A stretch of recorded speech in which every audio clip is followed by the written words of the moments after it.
incantation. Après un long silence, il ouvrit les yeux et les regarda solennellement. Votre père a un enfant illégitime. Cet enfant doit être trouvé et ramené dans la famille pour que votre fortune change. Les enfants échangèrent des regards choqués. Cynthia, toujours sceptique, demanda « Comment cela peut-il être vrai, Baba?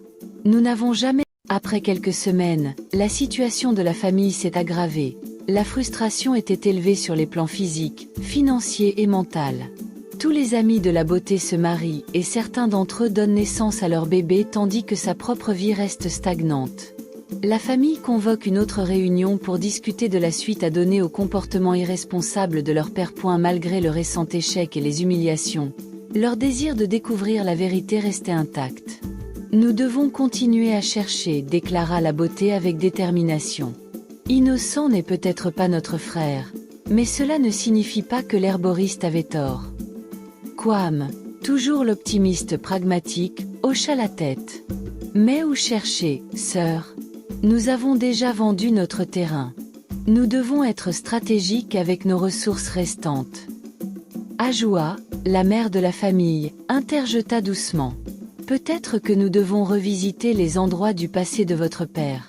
Madeleine n'était pas la seule femme qu'il a connue. Avec cette nouvelle résolution, ils entreprirent un voyage dans les souvenirs et les vieilles amitiés de Kofi, espérant trouver des indices sur l'enfant perdu. La famille se rendit à Abidjan, la capitale ivoirienne où Kofi avait passé une partie de sa jeunesse.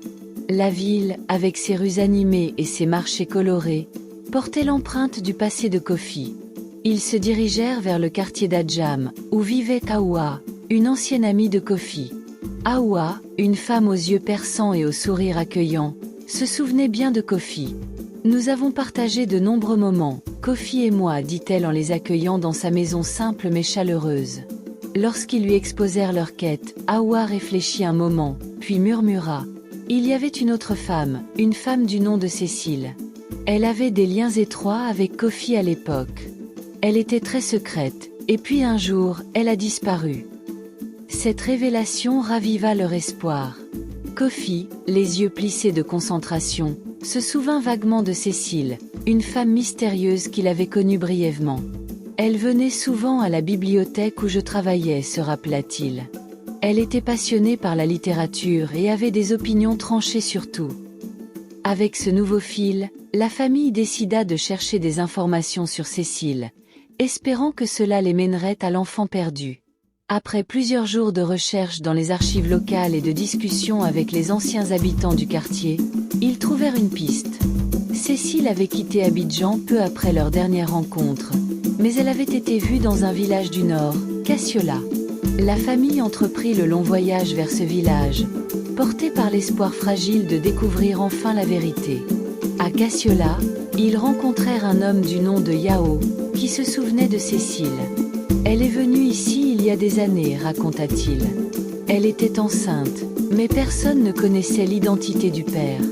Elle est restée quelques mois puis est partie pour un village encore plus au nord, Dabakala. Les Kofi, désormais fatigués mais déterminés, se dirigèrent vers Dabakala, un village isolé niché au pied des montagnes. Là-bas, ils furent accueillis par une femme âgée, Fatou, qui se souvenait de Cécile avec une clarté surprenante. Cécile est arrivée ici seule, et peu après, elle a donné naissance à un garçon, dit Fatou. Elle était très réservée, mais elle parlait souvent de quelqu'un du nom de Kofi. Elle est restée ici jusqu'à ce que son fils ait environ 2 ans, puis elle est partie, disant qu'elle cherchait une meilleure vie pour son enfant. Et son fils? Savez-vous où il est allé? Demanda la beauté, l'espoir vibrant dans sa voix. Oui, répondit Fatou doucement. Elle l'a confié à un couple ici, disant qu'elle reviendrait bientôt. Mais elle n'est jamais revenue. Le couple, les Ouattara, l'ont élevé comme leur propre fils. Son nom est Moussa. La famille Kofi trouva les Ouattara, un couple aimant qui les reçut chaleureusement. Ils confirmèrent l'histoire de Fatou et introduisirent Moussa, un jeune homme aux yeux intelligents et au sourire charmant. Lorsque Kofi le vit, il sentit un lien inexplicable, une étrange résonance qui le fit vaciller. « Moussa, commença-t-il, nous pensons que tu pourrais être mon fils. » Moussa, bien que surpris, écouta attentivement leur histoire. Touché par leur sincérité et leur quête désespérée, il accepta de faire un test ADN pour confirmer la vérité. Les semaines d'attente furent pleines de tensions et d'espoirs silencieux. Lorsqu'ils reçurent enfin les résultats, l'émotion envahit la famille. Moussa était bien le fils de Kofi. La révélation apporta une vague de soulagement et de bonheur. Kofi, les larmes aux yeux, serra Moussa dans ses bras. « Je suis désolé pour tout ce que tu as dû traverser, dit-il. Mais je suis si heureux de t'avoir trouvé. » Moussa, les yeux brillants d'émotion, répondit doucement. « Je n'ai jamais su qui était mon père.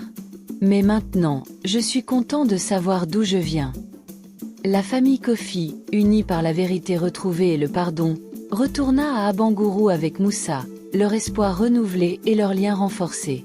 Ils savaient que le chemin vers la prospérité serait encore long, mais avec leur famille enfin complète, ils étaient prêts à affronter l'avenir ensemble. La morale de l'histoire est que malgré les épreuves et les revers, rester déterminé, pardonner aux autres et compter sur le soutien de la famille peut mener à la rédemption et à la guérison. Cela souligne l'importance de la persévérance, du pardon et de la force des liens familiaux pour surmonter les défis et trouver une résolution.